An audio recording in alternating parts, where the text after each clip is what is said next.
Allah- Allahumma sholli ala Sayyidina Muhammad wa ala alihi. Minta tolong kepada yang mampu untuk menjelaskan secara ringkas dan jelas yang keempat tadi, syariat, thariqah, hakikat, dan ma'rifat. Syariat itu hukum-hukum halal, haram, mubah, sunnah, itu namanya syariat. Syariat ini sholat wajib, wudhu wajib, itu sholat. Nah, itu syariat namanya. Melaksanakan sholat, dia thariqah. Melaksanakan. Jadi amal dari syariat itu thariqah.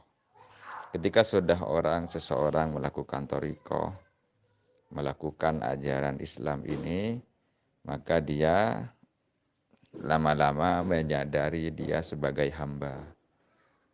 Ketika orang sadar sebagai hamba, tidak punya kuasa apapun, dia tunduk di bawah hukum-hukum Allah, maka dia sudah masuk pada hakikat. Ketika sudah masuk pada hakikat, dia ingin sekali dekat dengan Allah Subhanahu wa taala, sangat dekat. Sehingga keinginan untuk sangat dekat dan mencapai tingkatan yang sangat dekat dengan Allah, ini adalah tingkatan ma'rifat namanya. Wallahu a'lam bishawab. Waalaikumsalam warahmatullahi wabarakatuh. Allahumma sholli ala sayyidina Muhammad wa ala ali. Ustadz Afwan mau nanya, di dalam kitab fikih Fathul Qorib ada penjelasan 2/3 dhiro berbuah hajat. Per dhiro itu berapa Ustadz?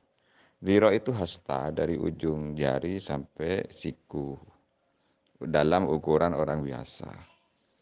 Jadi itulah dhiro, kesepakatan para ulama. Adapun sentinya berbeda pendapat ulama. Kalau ambil pendapat Syafi'iyah ya kira-kira 6, ya, ambillah 65 cm gitu. Wallahu a'lam bishawab. Waalaikumsalam warahmatullahi wabarakatuh. Allahumma sholli ala sayyidina Muhammad wa ala alihi. Semoga Lora Murtado selalu dalam lindungan Allah Subhanahu wa taala dan sehat selalu, amin ya rabbal alamin. Pertanyaan pertama, lebih utama mana sholat berjamaah di masjid dan sholat berjamaah di rumah bersama istri? Untuk seorang laki-laki tetap lebih utama sholat berjamaah di masjid. Karena itu yang dicontohkan oleh Rasulullah SAW. Rasulullah punya istri tetapi beliau berjamaahnya tetap di masjid.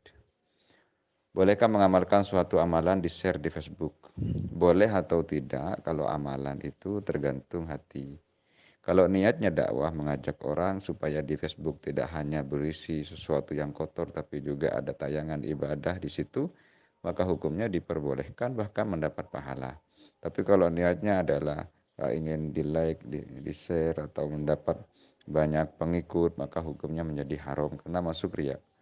Bagaimana cara berwudu? Salah satu anggota wudu yang diperbal ada sebab ada lukanya. Yang pertama, dia harus perbannya sebelum dipasang dia harus suci dari hadas. Yang kedua, perbannya direkatkan dengan perekat yang hanya sekedar kebutuhan, tidak boleh terlalu banyak. Yang ketiga, kalau yang diperban adalah wajah, maka dia harus tayamum terlebih dahulu. Tapi kalau yang diperban adalah tangan, maka dia membasuh tangan terlebih dahulu baru tayamum. Jumlah tayamum disesuaikan dengan jumlah anggota yang luka di setiap anggota wudhu. Kalau wajah dan tangan yang luka berarti yang tayamumnya 2 kali. Kalau full, lukanya full satu wajah semuanya, maka wajah nggak usah dibasuh. Cukup di tangan kita dibasahi, diusapkan ke wajah. Untuk lebih lengkapnya bisa telepon atau chat pribadi. Wallahu a'lam bishawab. Waalaikumsalam warahmatullahi wabarakatuh. Allahumma sholli ala sayyidina Muhammad wa ala alihi. Ini agak panjang pertanyaannya, saya singkat saja. Wanita yang memposting foto yang sudah menutupi aurat di media sosial, apakah termasuk dosa jariyah? Tidak. Kecuali dia punya niat pamer, maka dia berdosa karena sombong. Asalkan tidak ada niat seperti itu untuk pengenal media itu, pengenal akunnya, maka hukumnya tidak masuk dosa jariyah. karena dia sudah memenuhi apa yang sudah dituntunkan oleh syariat. Hukumnya tidak apa-apa. Saya ini referensinya ambil dari salah satu jawaban Buya Yahya untuk masalah ini. Buya Yahya hafizahullah taala. Wallahu a'lam bishawab. Waalaikumsalam warahmatullahi wabarakatuh. Allahumma shalli ala sayyidina Muhammad wa ala alihi. Pertanyaan, ketika seorang meninggal, harta lumayan, kemudian si yang punya harta ini berwasiat seluruh hartanya disedekahkan untuk yayasan sosial. Hukumnya tidak boleh diberikan semua. Wasiat itu batasnya sepertiga, kecuali nanti ahli warisnya ridho. Selama ahli warisnya tidak ridho, maka wasiat itu hanya boleh diberikan sepertiganya. Referensinya kitab Fathul Qarib, karya Imam Abu Suja. Wallahu a'lam bishawab. Waalaikumsalam warahmatullahi wabarakatuh. Allahumma shalli ala sayyidina Muhammad wa ala alihi. Seandainya ada anjing yang kering lalu tangan kita kering menyentuh najis atau tidak? Menyentuh najis yang kering itu hukumnya tidak berpindah. Najis itu bisa berpindah kepada hal lain itu kalau ada media air, itu di Sufinatun Najah ada. Jadi seumpamanya darah kena air, maka air itu menjadi mula najis dan bisa memindah kepada yang lain. Selama tidak najis seperti kotoran ayam tidak najis, maka tidak akan berpindah. Maksud bukan tidak najis, tidak basah.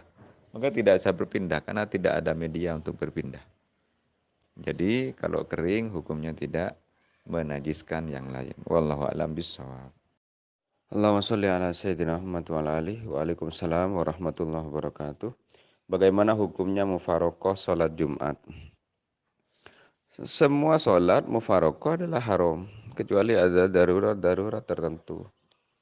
Sholat Jumat, maka mufarokoh di dalam sholat Jumat hukumnya juga haram, kecuali ada alasan-alasan tertentu seperti imamnya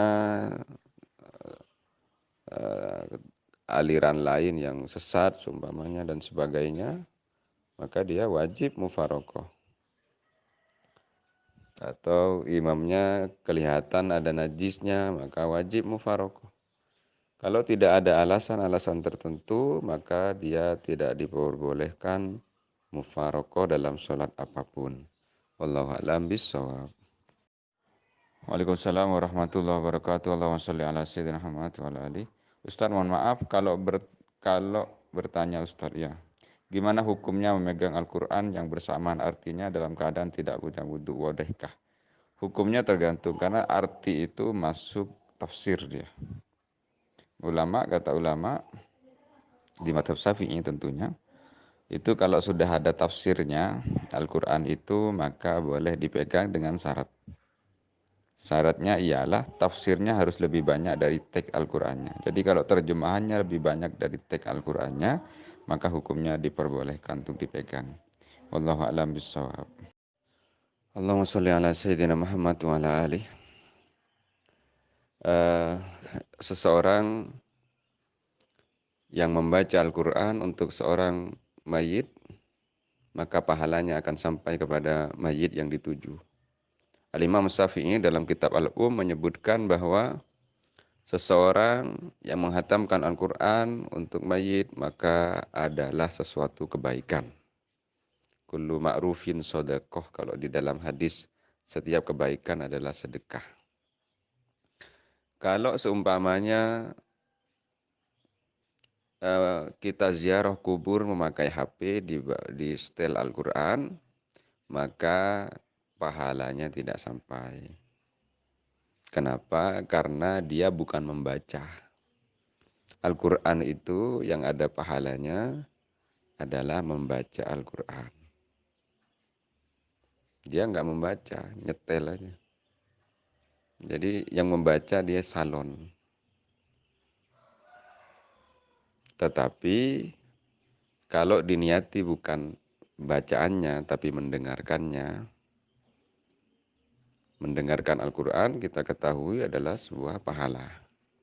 Sehingga kalau dia berdoa, ya Allah, saya mendengarkan Al-Quran ini, berkat mendengarkan Al-Quran ini semoga ayah saya diampuni. Tawassul dengan pekerjaan soleh, pekerjaan yang baik, ini adalah tawassul yang disepakati oleh ulama. Anda bisa lihat referensinya di kitab Mafahim Yajib Antasohah karya Sayyid Alawi Al-Maliki rahimahullah ta'ala. Wallahu a'lam bissawab. Waalaikumsalam warahmatullahi wabarakatuh. Allahumma sholli ala sayyidina Muhammad wa ala alihi. Izin bertanya Ustaz, bagaimana hukumnya petis yang dapat di baju dan di dalam kitab, apakah referensinya? Kalau referensi kitab langsung petis ya tidak ada. Karena petis itu enggak ada di Arab, khususnya di Indonesia pun yang ada hanya di Madura. Tapi kalau ibarah umumnya ada, petis itu ternyata dari lemak ikan. Maka kalau dari lemak ikan, maka hukumnya halal. Sama dengan lemaknya sapi, di bakso, dan sebagainya. Sehingga menyentuh baju, menyentuh mulut, bagaimanapun hukumnya tetap halal. Wallahu a'lam bishawab.